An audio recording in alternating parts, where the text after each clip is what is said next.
Today I am going to teach you a lesson on empowerment and citizen participation. So after I finish my lecture, you shall be able to know the importance of empowerment in a community, learn how to exercise rights, identify the places where your voice and decision counts, and also evaluate the degree to which citizen participation is essential.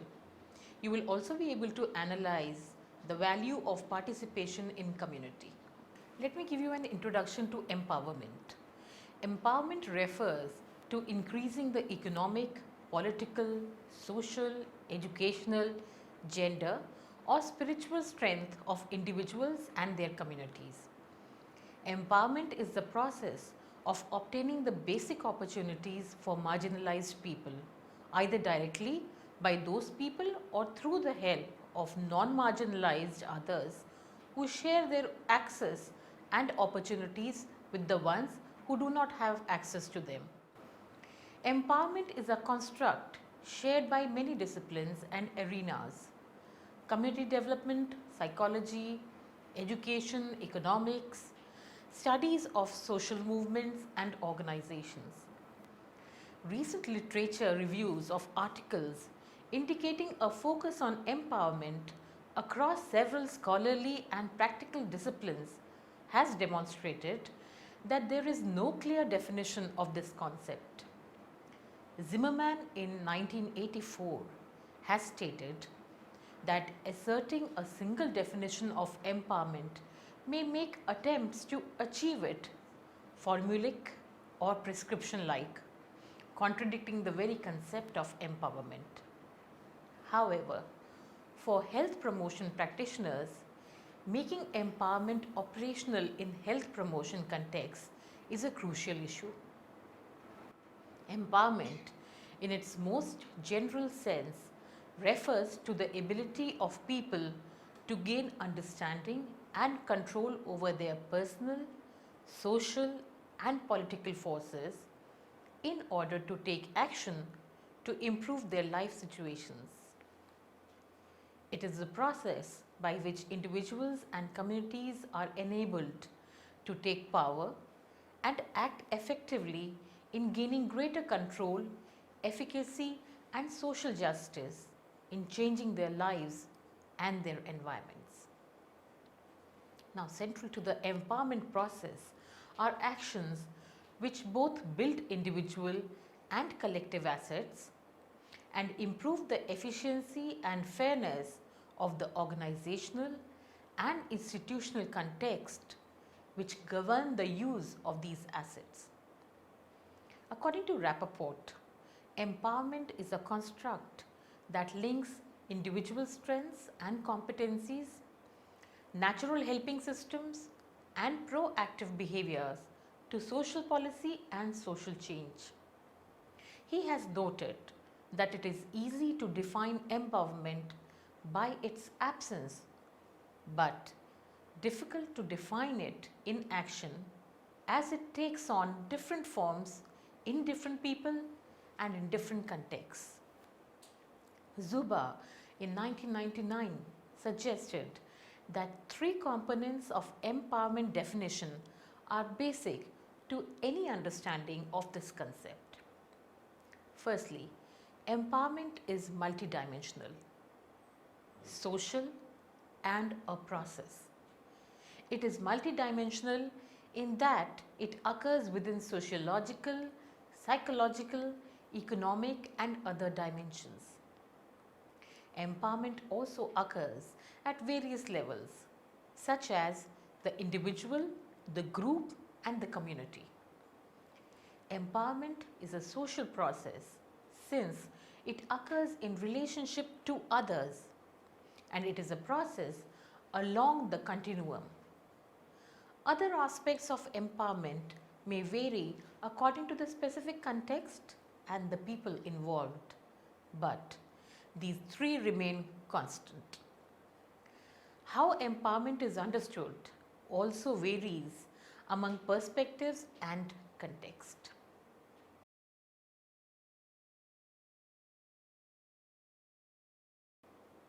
Let me reiterate.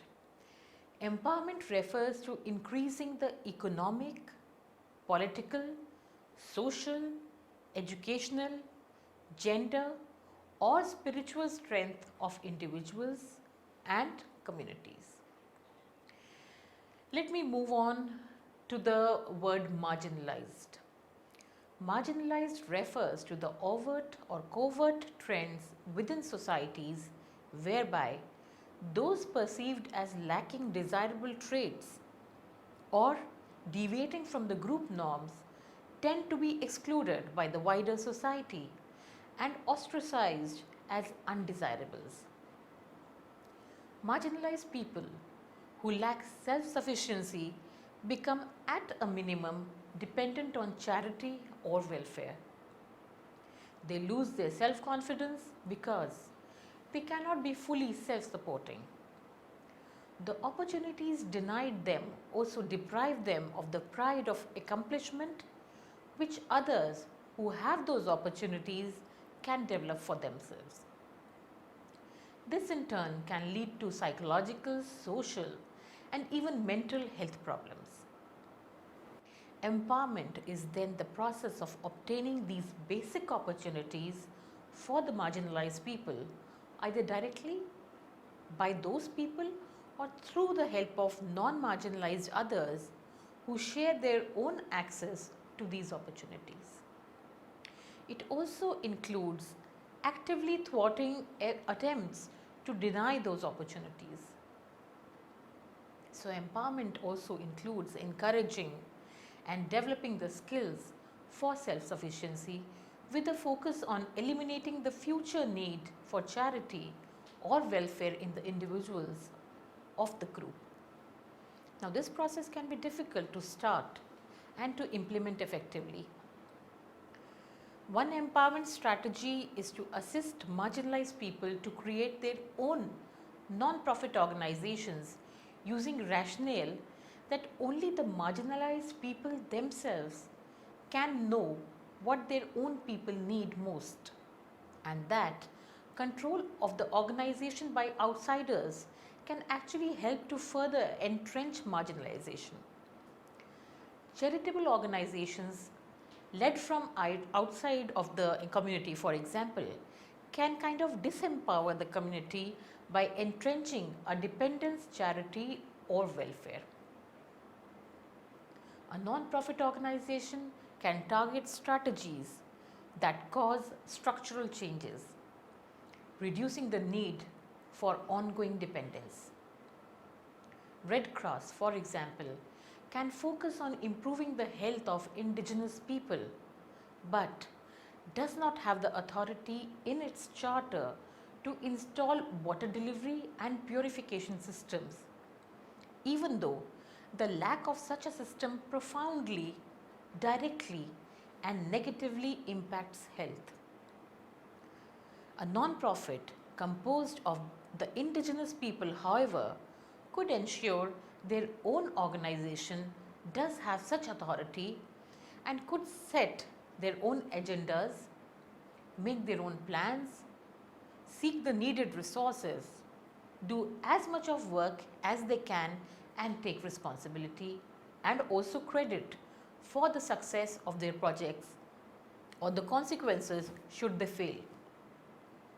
Moving on to the next concept, which is that of youth empowerment.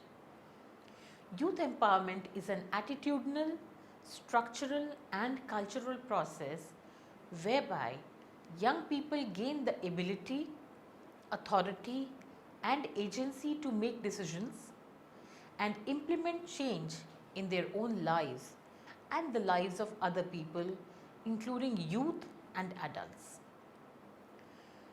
Youth empowerment is often addressed as a gateway to intergenerational equity, civic engagement, and democracy building. Many local, state, provincial, regional, national, and international government agencies and non-profit community-based organizations provide programs centered on youth empowerment. Activities involved therein may focus on youth-led media, youth rights, youth councils, youth activism, youth involvement in community decision making, and other methods. Moving on to empowerment evaluation. Empowerment evaluation is a relatively new approach to evaluation. It has been adopted in higher education, government, community health programs, promotion, public education, non-profit corporations, and foundations primarily in the northern part of America. Until now, it is modestly applied in Europe and to the researchers' knowledge not practiced in Estonia. Empowerment evaluation is the process through which participants themselves, in collaboration with health promotional practitioners, work towards improving of quality of their common programs. According to Fetterman in 1996, empowerment evaluation is defined as use of concepts, techniques and findings to foster improvement and self-determination. It is an internal process where participants analyze their own programs, they brainstorm and discuss objectives, strategies, action plans, and results using continuous feedback and systematic approach to attain better quality of their work. Empowerment evaluation shares the same principles with naturalistic evaluation and with the fourth generation evaluation. Empowerment evaluation as a capacity building process grows out from the Friars' liberation pedagogy, which was given in 1970 and is grounded in the tradition of participatory research.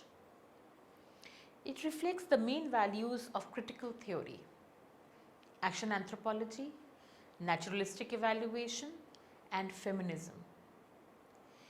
Its aims are to legitimize community members' experiential knowledge, acknowledge the role of values in research, empower community members, democratize research inquiry, and enhance the relevance of evaluation data for communities. According to Rappaport's 1981 principles of empowerment, all people have existing strengths and capabilities as well as the capacity to become more competent. The failure of a person to display competence is not due to deficits within the person, but rather to the failure of the social systems to provide or create opportunities for competencies to be displayed or acquired. Now, furthermore, Rappaport emphasizes that new competencies are best learned through experiences that led people to make self-attributions about their capabilities to influence important life events. Empowerment evaluation is conducted with the community, not on the community. Emphasis is on the community development, its capacities, and empowerment expansion in the community. It is strengths-based process rather than deficits-based. Empowerment evaluation is value-oriented to help people to help themselves. Professional evaluator works as a partner, not as an expert or as an outside evaluator. According to Miller, in 1996, empowerment evaluation is an ongoing, internal, day-to-day developmental process, not an outcome report. It is everybody's job.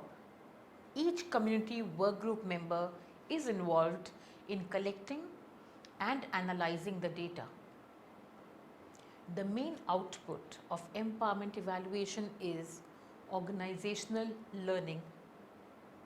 The main differences from traditional evaluation is that it respects people's capacity to create knowledge about and solutions to their own experiences.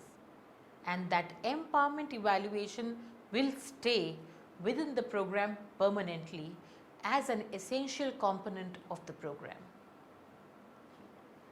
Fetterman describes 4 steps in the evaluation process of programs.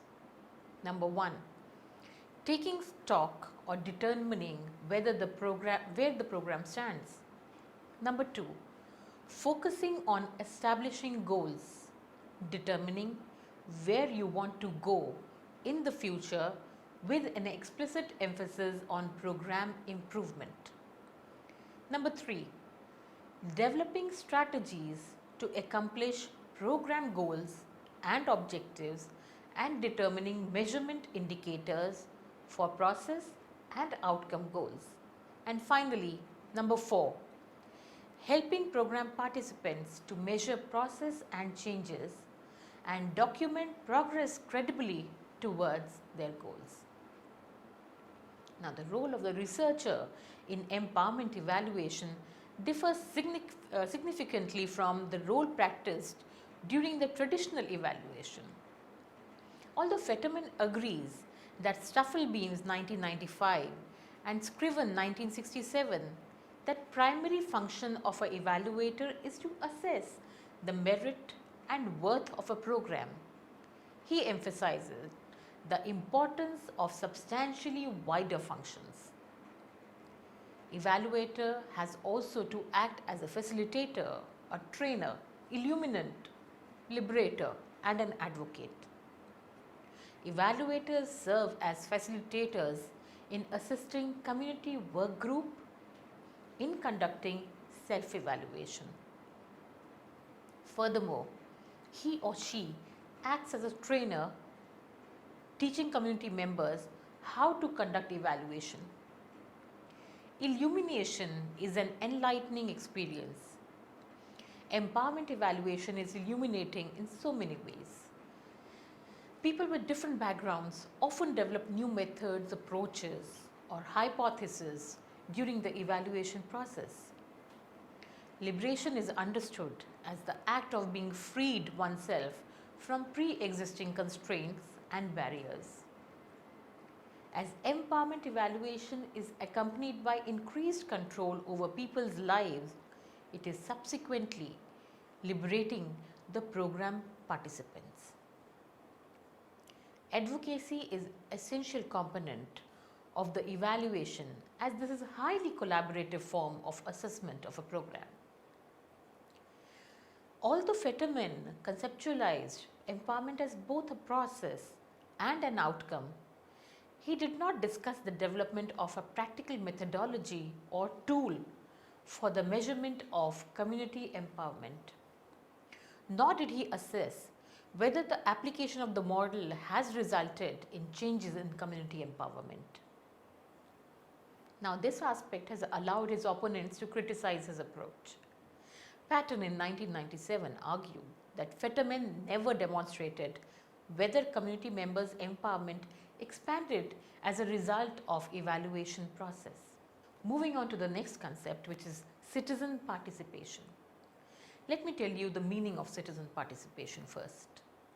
Citizen participation can be viewed from the perspective of benefits to be gained and the cost to be borne. Implicit in this penchant for getting involved is the notion of the relationship between self and the society. Involvement on volunteer groups is an important science for individuals' definition of self-esteem and self-identity in the American society. Now, volunteer groups function as links between the individuals and larger societal structures. What are the benefits to the average citizen? Bridges in 1974 cites 5 advantages to be gained from active participation in community affairs. Number 1, the citizen can bring about desired changes by expressing one's desire either individually or through a community group. Number 2, the individual learns how to make desired changes. Number 3, the citizen learns to understand and appreciate the individual needs and interests of all community groups. Number 4, the citizen learns how to resolve conflicting interests for the general welfare of the group. Number 5, the individual begins to understand group dynamics as it applies to mixed groups. Heberlein in 1976 notes that public involvement results in better decisions. He argues that community decisions that involve citizens are more likely to be acceptable to the local people. Better community decisions, by definition, should be beneficial to the average citizen. Citizen participation in community affairs serves to check and balance political activities as well. Participation allows fuller access to benefits of a democratic society. Partisan political favors, poke barreling, and nepotism are negative examples of unchecked political behavior.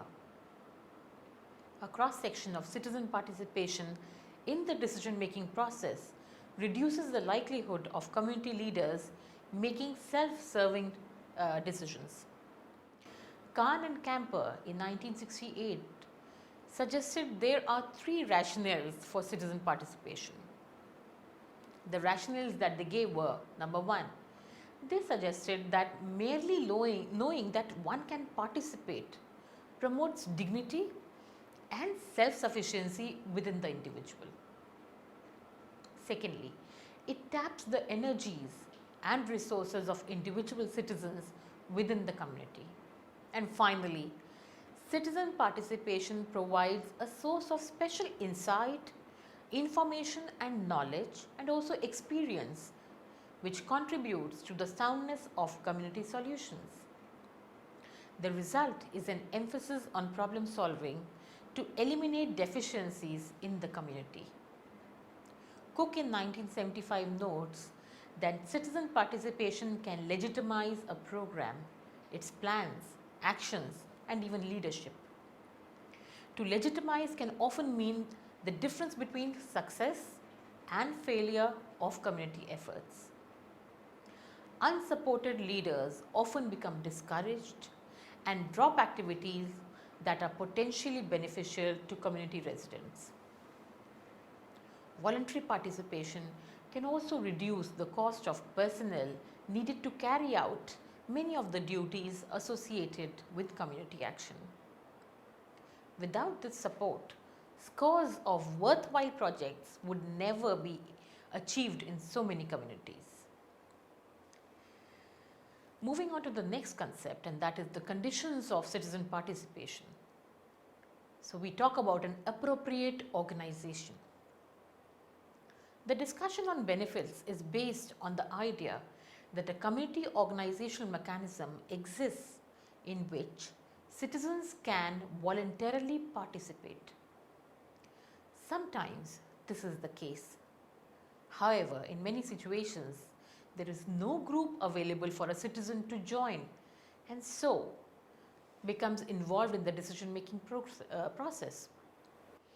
Citizen participation can be facilitated with an appropriate organizational structure. Sills in 1966 notes that voluntary health organizations or associations were faced with the dilemma of excluding volunteer groups in the past.